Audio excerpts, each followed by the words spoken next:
Bismillahirrahmanirrahim. Assalamualaikum warahmatullahi wabarakatuh.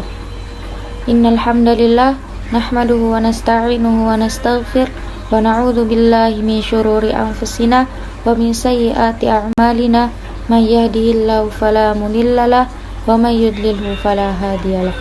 Asyhadu an la ilaha illallah wa asyhadu anna Muhammadan abduhu wa rasuluh. Kami dari kelompok 5 Pendidikan dan Kewarganegaraan, atas nama saya Maharani Intan, Hamid Zulfikar, Ismu Nandar, Karfika, Putri Ayu, dan terakhir Wode Fitri akan mempresentasikan dengan topik materi problematika kepastian hukum di Indonesia.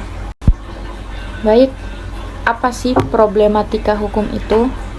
Problematika hukum merupakan jurnal keilmuan di bidang hukum yang memuat tulisan-tulisan ilmiah mengenai penelitian-penelitian murni dan terapan serta ulasan-ulasan umum tentang perkembangan teori, metode, dan ilmu-ilmu terapan yang terkait. Kendala penegakan hukum di Indonesia.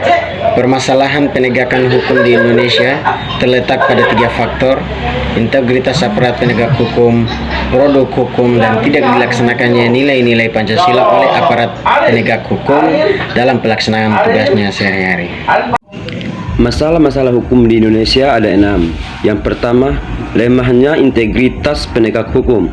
Yang kedua, tidak ada pengawasan yang efektif. Yang ketiga, masih melihat hukum dari kontennya. Yang keempat, metalitas praktisi hukum yang lemah. Yang kelima, struktur hukum yang overlapping kewenangannya. Yang keenam, sarana dan prasarana hukum kurang memadai. Faktor-faktor yang mempengaruhi problematika hukum ada 5. Yang pertama, faktor hukumnya. Yang kedua, faktor penegakan hukum. Yang ketiga, faktor sarana dan fasilitas. Yang keempat, faktor masyarakat. Dan yang kelima adalah faktor kebudayaan. Fungsi problematika di Indonesia berfungsi sebagai sarana untuk menciptakan keadilan.